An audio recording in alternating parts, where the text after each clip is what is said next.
자, 다음은, 그럼, 자, 전쟁 이론 중에서 우리가 이제 본격적으로 해야 할 것이 뭐지요?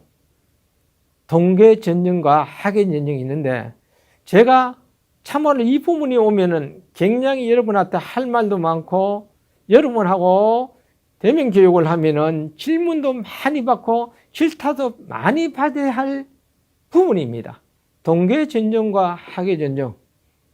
요즘 유튜브나 방송 같은 데 보면은 동계 전쟁, 학예 전쟁만 나오는데, 그러면은 전쟁을 동계 전쟁이든 학예 전쟁이든 하기 전에 우리가 지금까지는 나무의 전쟁의 목적, 전쟁의 기초, 그리고 나무의 수채, 가지, 눈에 대해서 정확히 알아왔는데, 그럼 이제는 전쟁을 하면 된다.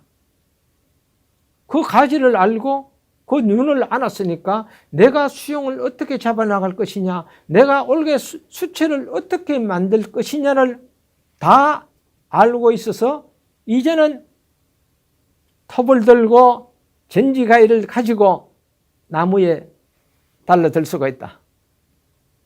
아주 서툴면 안 됩니다. 동계전쟁과 학예전쟁, 전쟁의 기본을 제가 말씀드리기 전에 여러분은 이 전쟁이 어렵게 자꾸만 생각하시는데, 제가 앞서서 말씀드렸죠. 힘들가 아니고 처음 들어서 모르겠으면 2번, 3번 반복해서 이 동영상을 보세요. 그리고 할 수만 있으면 본인 스스로 전쟁을 하세요. 내가 전쟁이 좀 힘들어. 아무래도 자신이 없어. 그래서 전쟁하시는 분 앞에 우리 집에 전쟁 좀 해주세요. 그러면 되게 이렇게들 이야기합니다. 지금 12월 달인데, 1월 달인데, 지금 해. 아니, 봄에 하는 게 좋다는데, 봄에 해주시면, 봄에는 시간이 없어. 지금 해도 괜찮아. 지금 해줘. 그래서 제가 지난해 군이 12월 초부터 4회에 걸쳐서 화요일과 목요일 날 4회에 걸쳐서 교육을 하고 어성의 교육을 하고 이렇게 다녔습니다. 그런데 벌써 11월 중순인데도요, 가면서 보면은 전쟁을 다 해놨어요. 아니, 왜 11월, 12월 달에 전쟁을 이럴 때 다 합니까? 아니, 그렇게 해도 되지요. 그렇게 해도 자두나무에 자두 달리고 복숭아나무에 복숭아 달립니다. 그런데 전쟁을 하는 목적은 무엇입니까? 앞서서 말씀드렸듯이 해갈이 안 하고 과실의 품질을 향상을 하고 병치 방제를 잘하고 효율적인 작업을 하고 농가의 소득을 올리기 위해서 하는 목적입니다. 가장 기본적인 미성도 가장 큰 일이죠. 그런데 이 큰 일을 전쟁하는 분 시간에 맞춰서 가을에 겨울에 다 해야 됩니까? 참으로 잘못된 전쟁법입니다. 그리고 왜 내 농장에, 내 가온에, 내 나무는 내가 해야 된다고 제가 말씀드립니까? 가장 중요한 거는요, 내가 지난 1년 동안 내 밭의 가온에 신초 정리하고 농약을 치고 젓갈을 하고 열매를 따고 또 간주를 하면서 내 밭의 현황을 내가 잘 압니다. 그런데 어떤 나무는 수세가 엄청 강해. 똑같은 비료 줬는데, 똑같은 물 줬는데, 똑같이 순 쳤는데 나무 수세가 너무 강해. 그래서 꽃눈이 잘 안 와. 수세는 엄청 좋은데 열매가 별로 달리질 않아. 왜 그렇습니까? 나무의 자랑과 열매의 자랑, 즉 영양 생장과 생식 생장이 밸런스가 맞지 않았기 때문에요. 나무가 센 나무는 그 나무 수세를 죽여서 있는 꽃눈이 위해서 열매를 달리도록 만들어야 되고, 나무가 수세가 약한데 열매가 많이 와가 나무가 자꾸 약해지는 나무는 나무를 강하게 키우고 열매를 작게 달아야죠. 그래야만이 내 가운데 있는 모든 밭들을 수용을 맞춰 나갈 거 아닙니까? 그런데 내 밭에 와서 전정 좀 해주게 부탁을 했는데 친구한테, 그 친구가 지난 1년 동안 내 밭의 나무의 생육 기종 안에 내 나무가 어떻게 자랐는가 압니까? 모르잖아요. 그래서 그들은 농장주가 가장 좋아하는 것이 뭔가 한 가지는 알고 있어요. 기본적으로 알아야 하고, 내가 이 집의 전정을 고단히 인건비를 받고 전정을 해줘야 하는 목적은 잊어버렸어요. 자, 그럼 봅시다. 농장주가 가장 좋아하는 것은 무엇이냐? 세 사람의 인부가 와서 4일 걸릴 거 3일만 해주면은 가장 좋아요. 왜? 인건비가 몇십만 안 나가잖아요. 그러니까 농장주의 바람이 이것뿐입니까? 자, 농장주는 전정을 통하여서 올게 나무의 수랑 정제를 내가 20% 30% 올리고 더 많은 소득을 올리기 위해서 좋은 전정을 하는 겁니다. 그런데 내가 전정에 대해서 잘 모르니까 한 4일 걸릴 거 3일만 해주니까 고마워요. 술 사주고 담배 사주고 새참 사주고 식사 사주고 20만 넘으면 더 가지요. 1인당. 그러니까 세 분이면 60만 원 벌었으니까 내가 60만 원 벌었다. 이 60만 원이 과연 얼마나 벌었을까요? 한번 생각해 봤습니까? 농장주의 목적은 하루 일정 마치는 것이 목적이 아니고 올리브낭도 나무의 수세가 성장해 가는 것만큼 전정을 잘 해가지고 올게 과실이 30% 더 달리고 좋은 품질의 가수를 수확해서 농가의 소득을 올리는 것이 목적이잖아요. 그런데 와서 전정해 주는 분들은 생각은 어쨌든 우리가 빨리 해줘서 하루라도 단축시켜주면, 한낮이라도 단축시켜주면 농가에서 가장 좋아한다. 그런데 이분들이 해야 될 목적은 이것이 아니잖아요. 무엇입니까? 이 나무가 수용이 무엇인지, 이 나무가 조생종인지, 이 나무가 만성종인지를 분명히 알아야만이 거기에 맞춰서 전정을 해 나가야 되는데, 아니 1년 동안 내가 이 밭에 와보지도 않았는데 어느 나무가 수세가 강하고 어느 나무가 수세가 약한지 모르잖아요. 그냥 똑같은 전정을 해놓으면은 이 밭의 지난해와 내년에 나무의 성장 속도에 따라서 30% 나는 양이 정대돼야 되는데 그렇지 못하고 똑같은 제자리 걸음이에요. 그러면 농장주는 돈 들여서 전정을 했는데 결과적으로 엄청난 손해를 보는 전정을 하는 거예요. 그래서 내 가온에 내 나무의 수세의 판단은 농장주만이 안다. 그런데 잎이 다 떨어진 앙상한 가지에 와서 처음 온 분들이 전정을 할 때 과연 그것을 아느냐. 그러나 정말로 농장주가 원하는 전정을 해주기 위해서는 나무의 꽃눈의 분화 현황, 그리고 나무의 현재 결국의 수시라든가를 보고 진단을 해주고 거기에 맞게 전정을 해야 됩니다. 자, 그러면 전정을 이 동계전정, 하계전정 들어가기 전에서 우리가 가장 중요한 것은 품종에 따라서 전정하는 방법이 틀려야 된다. 품종에 따라서. 그리고 조생종이냐 만생종이냐에 따라서도 틀려야 된다. 또는 수령에 따라서도 틀려야 된다. 나무의 나이에 따라서의 전정법이 틀리져야만이 계속해서 나무의 성장함에 따라서 생산량이 증가돼 나가고, 또 나무가 노쇠했을 때에 나무를 노쇠해서 생산량이 줄 것이 아니고 그 나무가 계속 젊음을 유지해서 좋은 열매를 딸 수 있도록 하는 것이 수령에 맞는 정정법이에요. 그런데 그 정정법 관계없이 무조건 잘라내다 보니까 나무의 수명이 짧아지고, 자, 그냥 나무 좀 따면 나무가 수세가 약해지니까 생산량도 나오지 않고 경제성이 맞질 않아요. 그런데 30년 가야 할 나무를 30년 동안 10년 나무에 한참 성목기 10년 15년에 따야 할 그 양을 30년까지도 가져가야 돼요. 그것이 경제 성장이 맞고 농가에 결정적인 도움이 되는 거예요. 그래서 전령에는 첫째는 나무에 이게 수령이 나무에 얼마나 됐느냐. 그 다음에 수행에 따라서 또 틀려야 됩니다. 수행에 따라서. 자인계심인데 자인계심에 맞게, Y자는 Y자에 맞게, 이분질 이분질에 맞게. 그러나 나무에 꽃눈을 착생시키고 열매를 달고 하는 원리는 똑같다 이 말입니다. 그 다음에 조생종과 만생종. 자, 조생종과 만생종은요, 참말로 엄청난 차이가 납니다.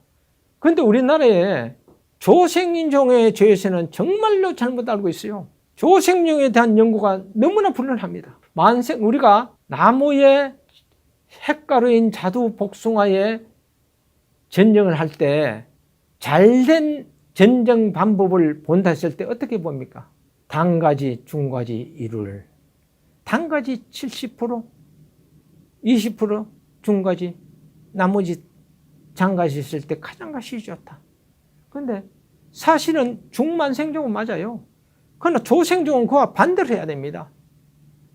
반대를 하셔야 돼요. 조생종은 꽃이 피고 열매가 수확하기까지 70여일밖에 안 됩니다.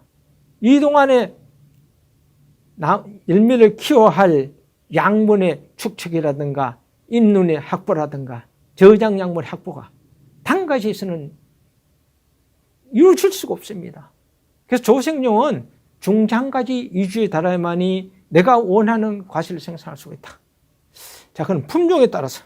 자, 제가 이렇게 다녀보면은, 아니, 만생종인 추이나, 중생종인 도담이나, 또 조생종에 들어가는 대석이나, 후무사나, 피사주나, 전용 방법이 왜 다 똑같아요? 틀려죠. 나무의 특성에 맞게, 조생종과 중생종 완전 품종에 맞게, 그 과실의 유전자 현황에 맞게 전정을 해야 되는데 똑같이 하고 있어요. 그래서 우리가 전정을 하기 전에는 내 밭에 건 내가 하는 것이 가장 좋지만은 정말 이 집에 일손이 부족해서 전정을 하러 갔을 때는 그 집의 품종이 무엇인지를 알고, 그 다음에는 조생종인지 안생종인지를 알고, 그 다음에는 수형에 따라서, 그 다음에 수령 나이에 따라서 전령을 실시해 줘야 된다. 자, 그러면은 전령은 1년에 우리가 지금부터 꽃이 피기 전까지 하는 동계 전령하고 잎이 나서 잎이 떨어질 때까지 생육기 동안에 하는 하계 전령하고 크게 둘로 나눌 수가 있습니다. 그런데 요즘은 어떻게 된 일인지 동계 전령이요, 하계 전령하고 구분을 못 하겠어요. 빨리 하는 데는 10월 말부터 시작해가지고, 그럼 지금 오면은 거진 다 해놓고 할 일이 없어요. 거꾸로 가자는 겁니다. 거꾸로 가자는 거예요.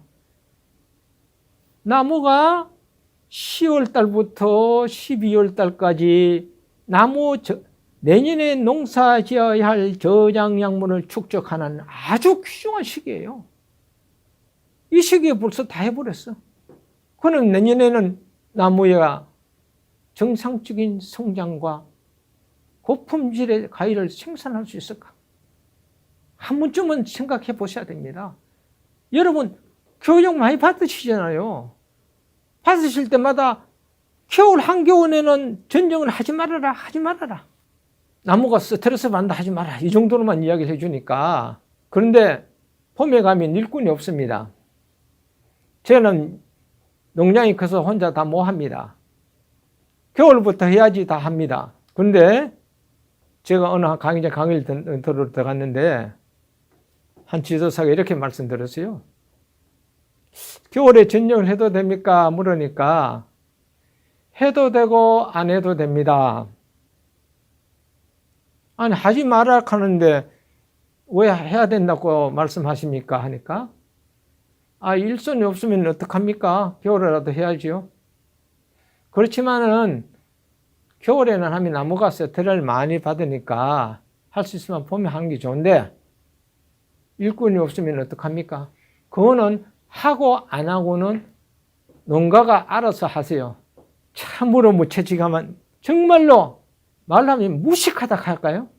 이건 무책임한 말이 아니고 무식하다고 말씀드려야 돼요. 강의를 와서 농민들에게 강의를 하면은 겨울에 해야 됩니까? 안 해야 됩니까? 물었으면은 왜 안 해야 되는가를 정확하게 가르쳐 주시고, 또 해야 될 사정이 있으면은 겨울 전쟁을 할 수 있는 방법이 있어요. 나무에 최대한 피해가 가지 않고 결가지가 말라 죽지 않는 겨울 전쟁법을 가르쳐 주시고, 겨울 전쟁법의 연장선에서 봄 전쟁을 하라고 가르쳐 주면 되는데, 그걸 모르니까 하고 안 하고는 농가가 알아서 하죠. 앞으로 저도 많이 부족합니다.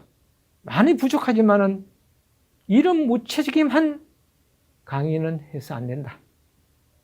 그래서 저희 강의가 조금 부족하지만은 제가 상세하게 자세하게 여러분이 쉽게 알아듣고 배울 수 있도록 제가 하니까, 여러분이 이 동영상을 한 번에 이해 못하면 두 번, 세 번 보시라도 이해하시고 꼭 직접 전쟁을 하셔서 농가에 소득을 올리는, 피해를 보지 않는 그런 전쟁을 하실 것으로 제가 믿습니다. 자, 그럼 동계 전쟁은 말 그대로 낙엽이 잎이 떨어짐부터 봄에 잎이 나기 전까지 하는 전쟁인데, 자, 이때 동계 전쟁은 강정정을 하면 할수록 세력이 강해진다. 그러면 반대로 뭡니까? 동계 전쟁에는 약하게 하면 약하게 할수록 나무가 강해진다. 아니죠. 약하게 하면 나무가 약해지죠. 자, 동계 전쟁 때 제가 아까 말씀드렸지요. 내 밭에 내 나무의 수세는 나밖에 모른다. 내가 농사지으면서 봤을 때 이 나무는 수세는 이렇게 좋은데 열매는 많이 달리지 않고, 올해도 또 그렇게 해요. 그래서 겨울에 전쟁할 때 이놈 너무 크니까 안 되겠다. 올해는 세력을 떨쳐야 싶어서 나무를 많이 잘라냅니다. 강정적으로 많이 잘라내버립니다. 자, 이게 우리가 나무의 습성을 몰라서 저지르는 아주 불행한 일입니다. 자, 나무의 세력이 강하다고 맞 잘라버리니까 밑에 뿌리하고, 우리가 티아라 그러죠. 지상부의 나무하고 뿌리하고의 티아라 그러는데, 이거 사실 지상부와 뿌리의 균형이 맞질 않아요. 여러분 그렇게 배우죠?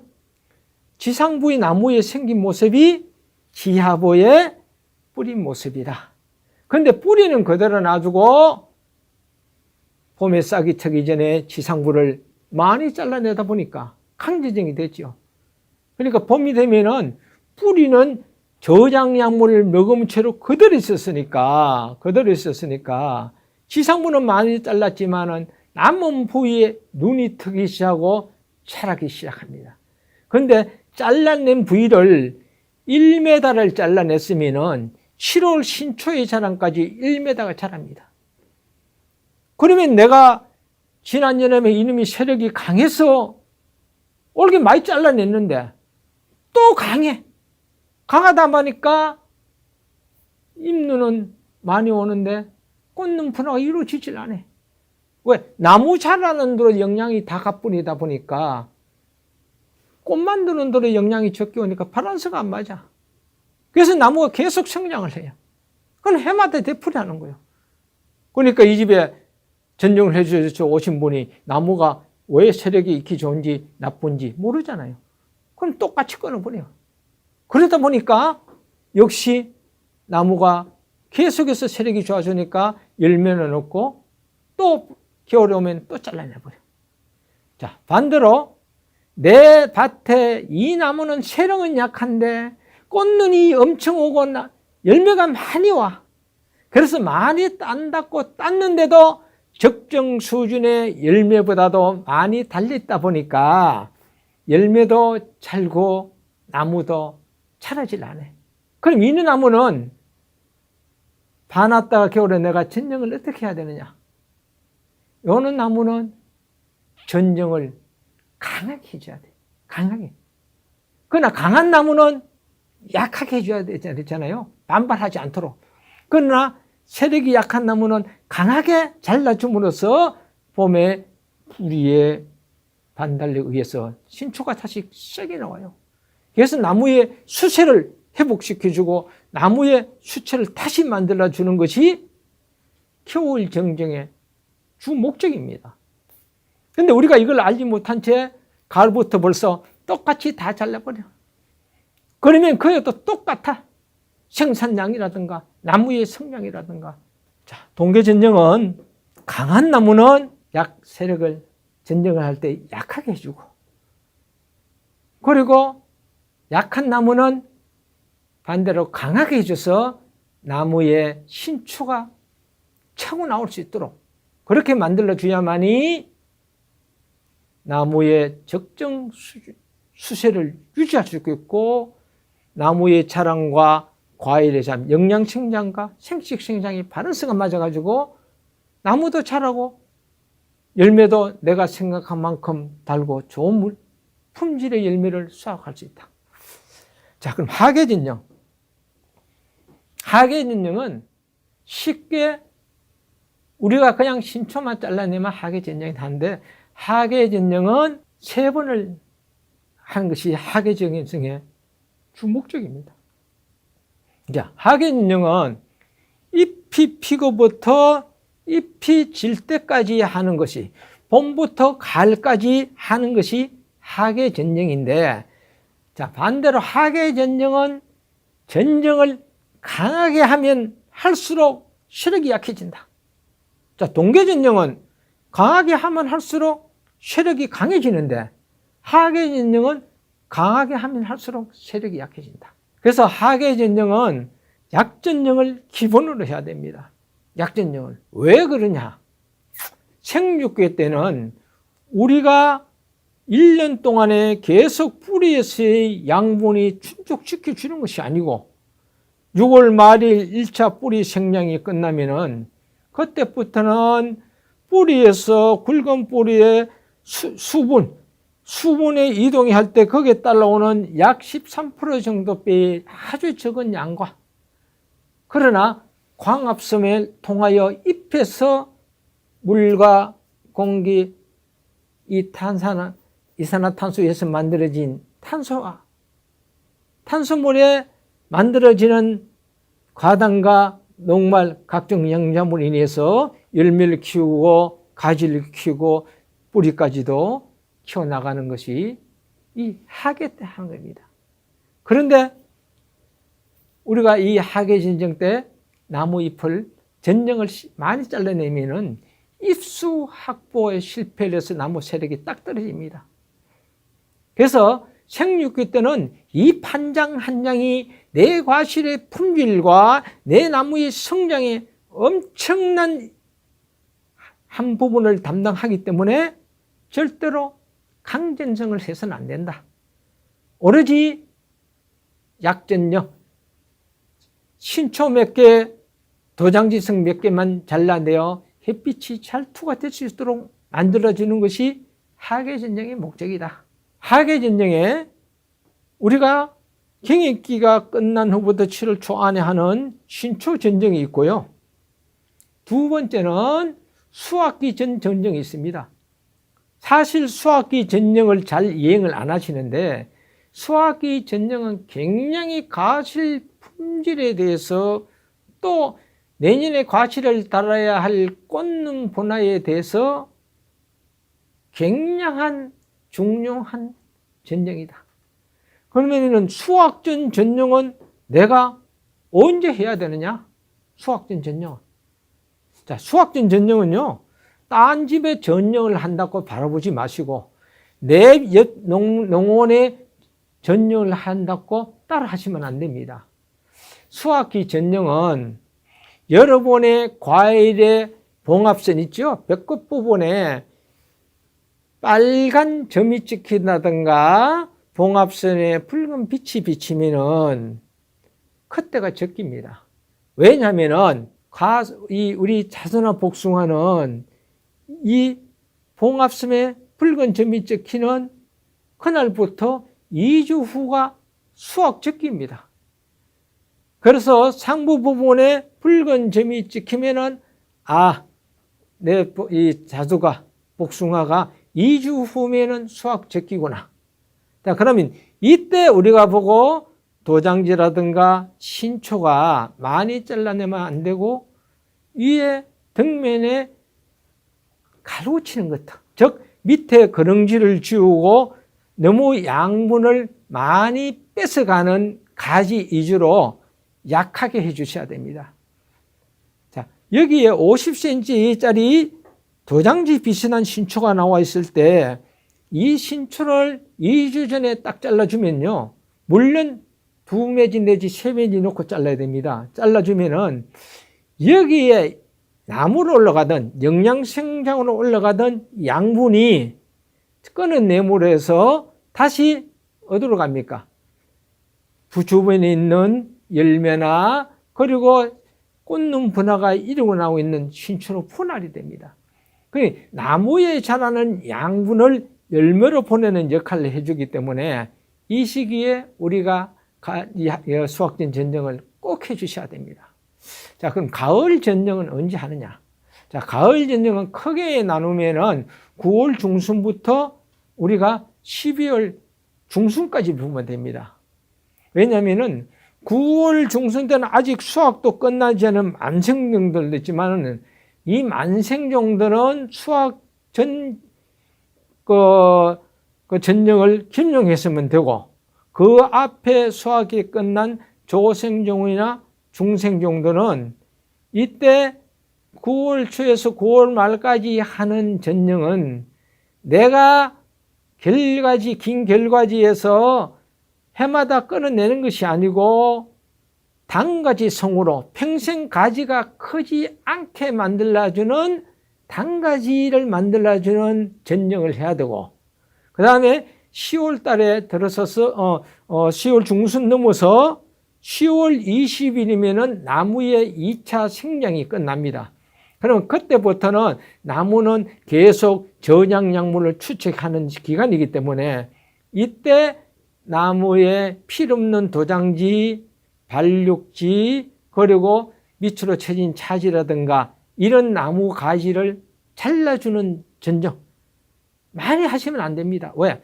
잎수 확보가 많아서 강합수물을 많이 잘해가지고 탄수화물을 많이 만들어서 저장을 해야 하는 시기이기 때문에 너무 많이 끊지 말고 잎이 있을 때는 도장지와 발육지, 차지 위주로 해주시고 잎이 떨어지고 나서 땅이 얼기 전까지는 바로 정말로 이제는 잎이 떨어졌으니까 눈에 잘 보이는 남아있던 도장지나 발육지, 밑으로 진 흡지 정도만 해놓고 절대로 전단질증은 하지 마시라는 거예요. 이렇게 하계 전정은 신초 전정과 수확전 전정 그리고 가을 전정으로 해주시면 되겠습니다. 다시 한 번 더 이 하계 전정에 대해서 중요하기 때문에 간단하게 한 번 더 말씀드리겠습니다. 하계 전정은 세 가지 생장한 세 가지가 잎이 나오는 날부터 가을에 낙엽이 떨어질 때까지 하는 것을 우리가 하계 전정입니다. 앞서 말했듯이 신초 전정 그리고 수확전 전정, 가을 전정이 하계 전정이 들어가는데 그럼 이 하계 전정에서 하는 일은 어떤 것이 있느냐?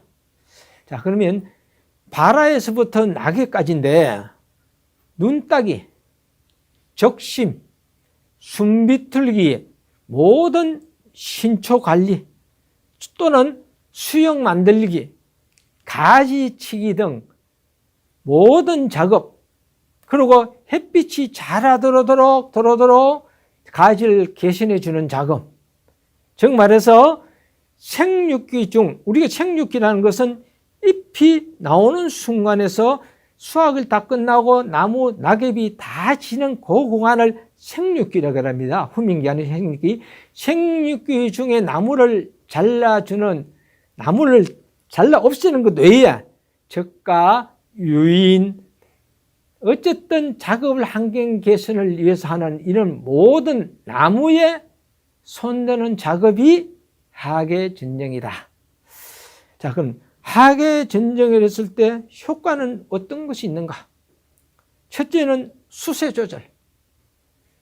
동계 전정 비배, 즉 기배 12만으로 수세 조절이 어려웠던 것은 생육기 신초 관리로 시기 적절하면은 수세가 조절된다.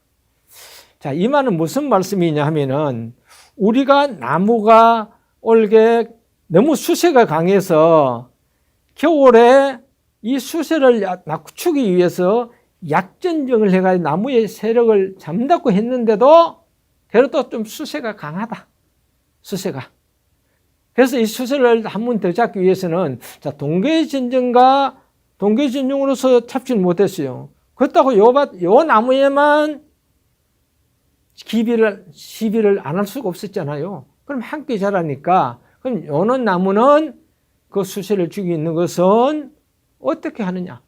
나무에 잎술을 줄여주면 돼요. 그래서 미리 조금 일반 나무보다 신초를 조금 더 낮게 쳐줘. 그래서 강압성분으로서의 양분을 만드는 양을 줄여주면은 나무의 수세가 딱 떨어집니다. 자, 우리가 나무의 수세를 생육기 등에 잡는 것이 두 가지가 있어요. 하나는 방금 제가 말씀드렸듯이 나무의 가지를 쳐서 잎술을 줄가서 강압선으로부터의 양분을 줄과 나무의 영양 생장과 생식 생장, 나무의 자랑과 과일로 인해서 나무의 수세가 떨어지는 것. 요거 가지가 있고 또 하나는 정말로 수세를 찾기 힘들다. 그러나 그 나무는 과일 착과를 많이 시켜야 됩니다. 많이 시켜서 나무로 가는 양분이 적고 과일로 가는 나무의 양이 많아서 나무의 자람을 수세를 떨고 주는 방법입니다. 그리고 과일이 많이 안 달렸는데도 나무의 수세가 너무 잘한다. 그럴 때는 나무의 끝부분을 당겨서 밑으로 쳐지게 만들어야 됩니다. 그러면은 나무의 수세가 딱 떨어지게 되어 있습니다. 자, 두 번째, 내부 활용도 정대. 나무의 속을 말하는 겁니다. 이 추관 속에 하계 전용으로 나무 깊숙이까지 광이 잘 투과되도록 해준다. 그래야만이 하분화도 잘 일어나고 저장 양분 축축이 좋아져서 충실한 결과지도 만들어준다. 그리고 바람도 잘 들어가야만이 약독 속까지 잘 침투가 된다. 이것이 내부 활용도의 중대한 목적이다. 세 번째는 나무 수면 연장. 자, 전정 상처의 요합이 좋아진다. 우리가 생육기 때 나무를 자르면은 여기에서 나무의 수액이 흘러나와 나무의 상처가 빨리 아뭅니다. 그러니까 나무가 굵고 클수록 이 상처가 아무기 힘들죠. 그래서 굵은 가지에는 우리가 자르고 나면은 병용구나 물이 더 썩지 않게 해서 페토스 같은 살균살충제를 갖다 도포를 해주죠. 우리 도포제가. 그러나 가는 가지는 우리가 그렇게 할 수가 없잖아요. 그래서 이렇게 생육기 때 잘라줌으로 상처가 빨리 아물어져서 나무의 수명을 단축시키지 않는다. 또, 자, 적시한다. 여기까지 하시고, 그럼 신초 관리와 하계 전정은 어떻게 해야 되나? 자, 신초 관리, 하계 전정의 기초로 일조 개순과 수세 조절의 매우 중요한 작업이다. 앞서 말씀드렸듯이 쓸데없이 많이 과부무한 신초들을 잘라줌으로써 햇빛이 잘 들어가게 해주고, 또 입술을 줄가줌으로써 나무에 과부무하는, 과성장하는 수세 조절을 할 수 있는 가장 중요한 작업이 신초 관리다. 자, 두 번째, 부지주에 발생하는 신초를 일찍 관리하려면은 순이 타기 전에 우리가 순따기, 어리게 순따기, 늦게 실시하는 경우에는 우리가 손톱으로 하는 적심, 그때도 놓치면은 어떡합니까? 도장식이 되어 왕성하게 자란 가지를 도장지로 잘라줘야 되는데, 이때는 꼭 두 눈 내지 세 눈을 나눠놓고 잘라줘야 된다. 자, 그럼 신초 관리 방법을 한번 보겠습니다. 순따기. 복잡한 신초 중에서 광환경 개선을 위해서 솎아주는 작업. 즉, 예를 들어서 신초 끝에 너무나 많은 부채살 같은 가지가 형성되어 나 있는데, 이것이 다 크면은 이 자체 가지들뿐만 아니라 밑에 있는 모든 나무들이 햇빛을 볼 수가 없어요. 그래서 이 복잡한 순들은 여러 개가 있으면은 내가 앞으로 이 순을 키워서 여기서 나오는 신초가 큰 걸 계산해서 중간중간 솎아내는 작업이다. 자, 적심. 과다하게 자라나는 신초를 말씀드렸듯이 손으로 잘라줘서 그 신초의 과다하게 자람을 멈춰주게 한다.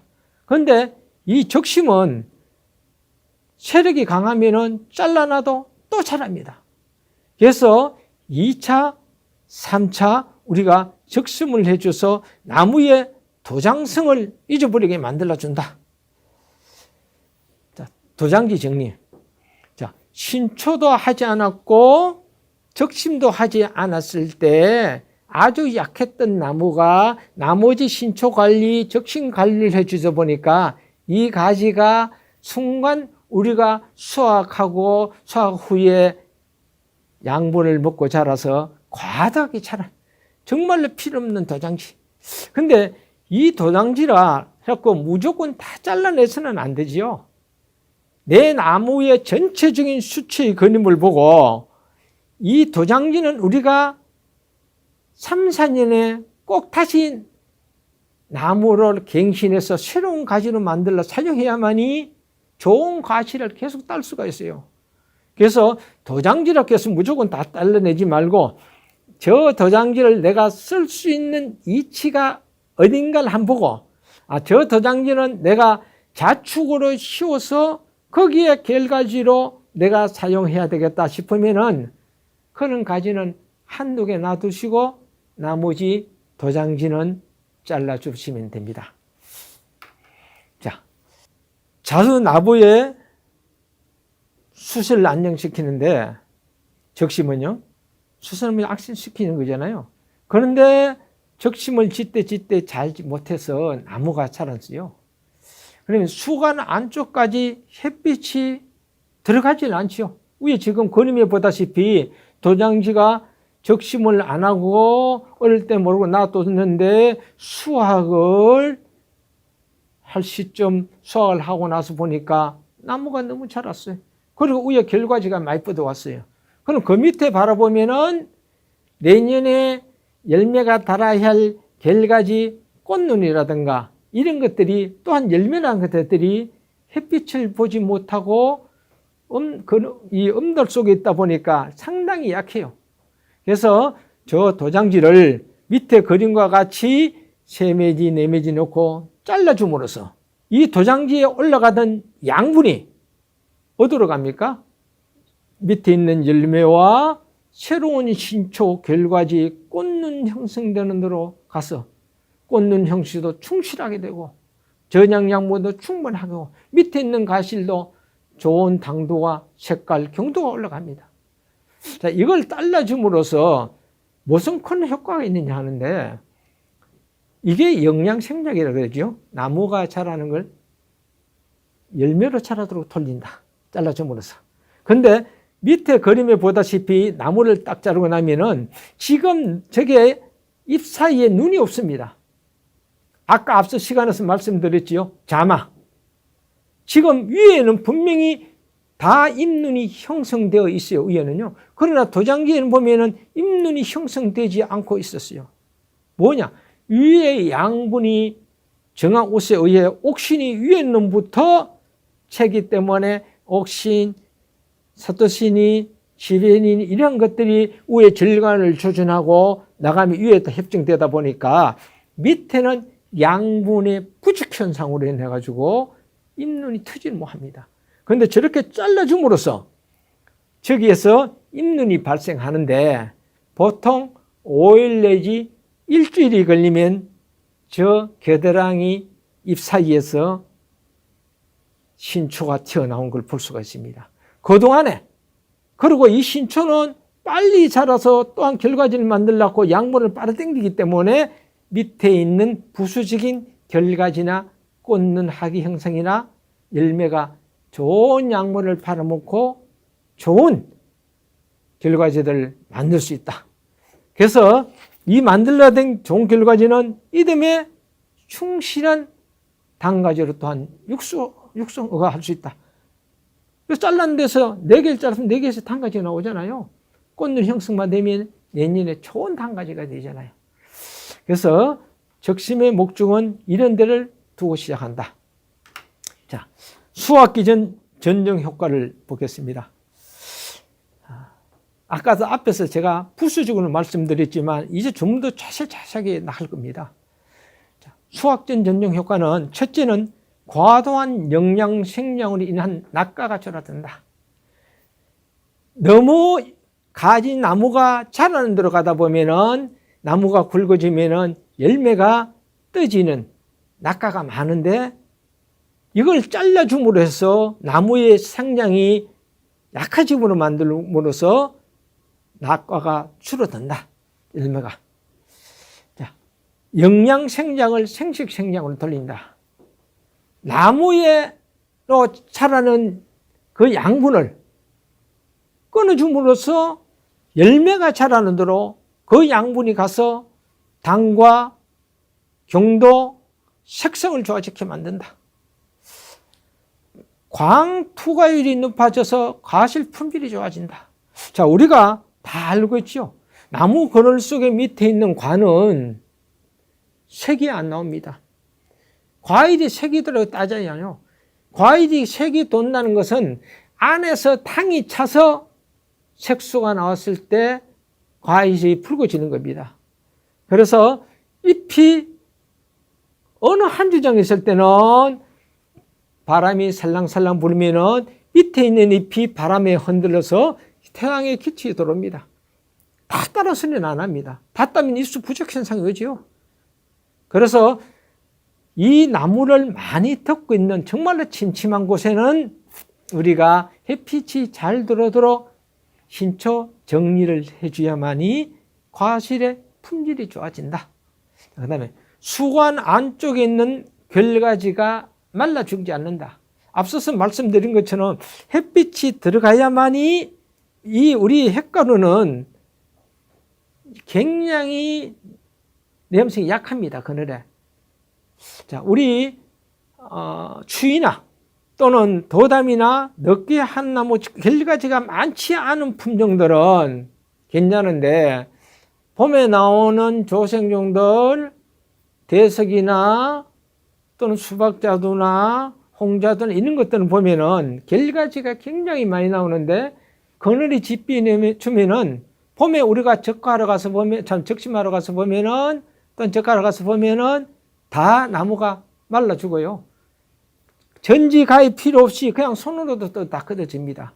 그래서 햇빛이 안에까지 잘 들어가야만이 이 결과지가 말라 죽지 않고 내가 원하는 곳에 열매를 달 수가 있다. 가지가 굵기 전에 잘라줌으로써 전륜구의 상처가 적어서 나무의 상처가 빨리 안 온다. 앞서 말씀드렸죠. 나무에 상처가 많으면 나무의 수명도 짧아진다.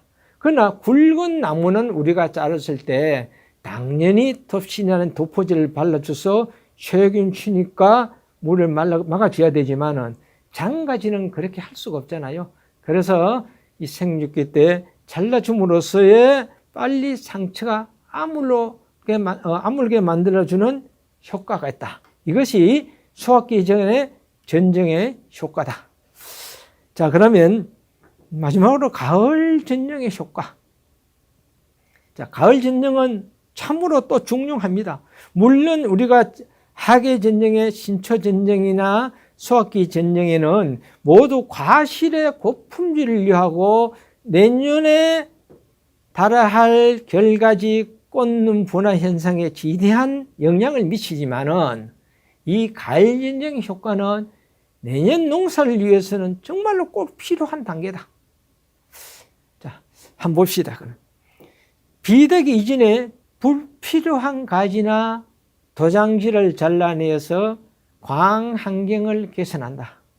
자, 비대기란 우리가 나무가 성장하고 자라는, 즉 원나무의 원주지가 굵어지는 시기가를 언젠가를 알아야만이 우리가 비대기가 언이라는 것을 알 수가 있습니다. 자, 우리가 여름에 도장지가 쏟아서 굵어져 봐야 그냥 엄지손가락 정도만 굵어지고 결가지가 형성됩니다. 그런데 비대기는 우리가 가을에 나무에 달려있던 모든 잎들이 잎에 가지고 있는 영양분을 나무의 수초로 보내주고 뿌리로 보내주고 잎눈으로 보내주고 떨어질 때 이 시기에 밑에 기부의 원줄기에 부지주에 나무가 굵어지는 것을 볼 수가 있습니다. 여러분이 대개 봄 되면 저한테 이런 전화가 많이 옵니다. 아이, 나무가 동해에 터졌습니다. 많이 터졌어요. 그래서 현장에 가보면은 물론 복숭아 같은 경우에는 터진 경우들이 있는데 동해를 입어서 자두나무는 그래도 염성이 복숭아보다 강하기 때문에 영하 22, 3도에 일주일 이상 나오지 않으면은 잘 동해에 있는 모습을 볼 수가 없습니다. 그런데 가서 보면은 나무가 우리 살이 쪘다가 살이 빠지면은 살이 탁탁 갈라져 터잖아요. 이처럼 세로로 나무의 껍질이 속에 우리가 목질 부위까지가 말고 콜코층만 짝짝짝짝 갈라진 것을 볼 수가 있어요. 이것은요, 이 나무의 생육 생태가 굉장히 건강하다. 가을에 저장 양분이 나무의 잎에 있었던 모든 양분이 나무로 수채로 옮겨져 가지고 이 나무의 기부에 저장 양분이 100% 이상 축적되다 보니까 콜코 부분이 갈라졌다. 즉 나무가 굵어졌다. 그래서 이 부분이 여러분을 한번 아시고 싶으면은 나무의 부지지 부분 팔뚝만한 굵기에 노끈으로 가지고 손가락 두 매디가 이 두 하락에 들어갈 수 있도록 헐겁게 잡아 매나 보세요. 그러면은 그래 놓고 요거 잡기를 11월 달에 이렇게 매나 놓고 1월 중순에 가서 한번 보면은 또는 2월 초에 전정할 때 보면은 나무가 짤록해진 걸 보고 있어요. 손가락 두 매디가 절도를 만큼 넓게 놔뒀었는데 이것은 양분이 충분하게 축적되었다. 그래서 가을 전정은 비대기 이전에 불필요한 도장지나 제가 아까 앞에서 말했던 이 불필요한 발육지, 이 발육지들은 가을에 꼭 잘라내야 됩니다. 그래야만이 필요한 양분만 나무에 축적이 되고 이것을 잘라내지 않았을 때는 봄에 가서 쓸데없는 이 잘라내야 할 나무들이 엄청난 양분의 손실을 가져온다. 그래서 가을 전정할 때 꼭 도장지나 흡수지 그리고 발육지는 꼭 잘라내줘야 된다. 그러나 절대로 결과지를 절단해서는 안 된다. 절단을 하면은 겨울 추위에 말라 죽기 때문에 겨울 전정을 하면 안 된다. 자, 강행교수는 결과지가 말라 죽지 않고 충분히 저장 양분을 한다. 자, 가을 전쟁 때 이미 10월 우리가 11월 초까지 도장지성이라든가 차지 이런 결과지를 잘라내므로써 햇빛이 내부 깊숙이 쑥쑥 다 들어갑니다.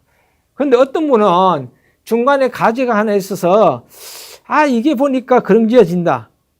그러나 그런 거는 복잡하지 않을 때 안 잘라내도 됩니다. 바람이 불면요, 잎이 흔들림에 따라 햇빛이 쏙쏙 깊숙이 다 투입이 되기 때문에 비록 그렇게까지 잘라버리면 오히려 저장 양분에 엄청난 손해를 본다.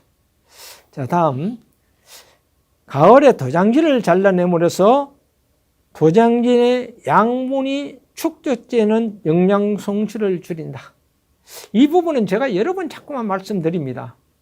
왜? 중요하기 때문에요. 앞에서도 제가 말씀드렸잖아요. 발육지와 도장지를 잘라내야 된다. 이 도장지에 축적되는 양분이 앵기 손가락만한 것을 잘라내지 않았을 때 봄이 되면은 엄지 손가락만큼 굵어져요. 엄청난 양분이 필요 없는 도장지에 축적이 됐으니까 어차피 봄에 끊어내야 되잖아요. 그럼 이 도장지에 가야 할 양분이 가을에 끊어냈더라면은 나머지 수채의 결과지에 꽂는 뿌리의 양분이 축적이 되어서 동해에도 이길 힘을 기르고 또 좋은 꽃눈이 형성되어서 내년에 저온의 같은 기온에서도 동해에 냉해에 잎을 입지 않는 힘을 가질 수가 있다. 그래서 가을 도장지와 발육지는 될 수 있으면 꼭 끊어내되 옆으로 나와 있는 내년에 열매를 달아야 할 결과지들은 손대지 말고 봄 전쟁 때 손을 댄다. 자, 가을에 전쟁을 함으로써 도당성을 잃게 한다. 제가 앞서서 세주의 동계 전쟁과 하계 전쟁에 말씀드렸을 때 동계 전쟁은 강하게 하면 할수록 나무가 강하게 튀어나온다. 그러나 약하게 하면 할수록 약하게 나와서 수세조절을 한다 했는데 여러분이 가을에 나무가 수세가지 안정되어 있을 때 도장지를 끊어내면 절대 그 끊어낸 도장지 옆에서 나온 신초는 길게 나오지 않습니다. 그러나 이 도장지를 우리가 봄에 이 시점에 끊어내면은 끊어내는 것만큼 7월 초까지 자라게 돼가 있어요. 그래서 이 내가 불필요한 가지는 꼭 가을에 전쟁할 때 솎아 주셔야 되겠습니다. 예, 감사합니다. 오늘은 전쟁 이론을 여기까지 마치고 다음 또 여러분하고 만날 때는 여기에서 연결되어서 수세 안정 이런 부분에 가는데 남은 시간은 실지 농원에 가서 다음 시간에는 실지 전쟁을 하면서 왜 전쟁을 해야 되는가를 각 내부 순간순간마다 가지마다 특성을 살리면서 여러분과 함께 또 공부하는 시간을 가지도록 하겠습니다. 예, 오늘은 여기까지입니다. 감사합니다.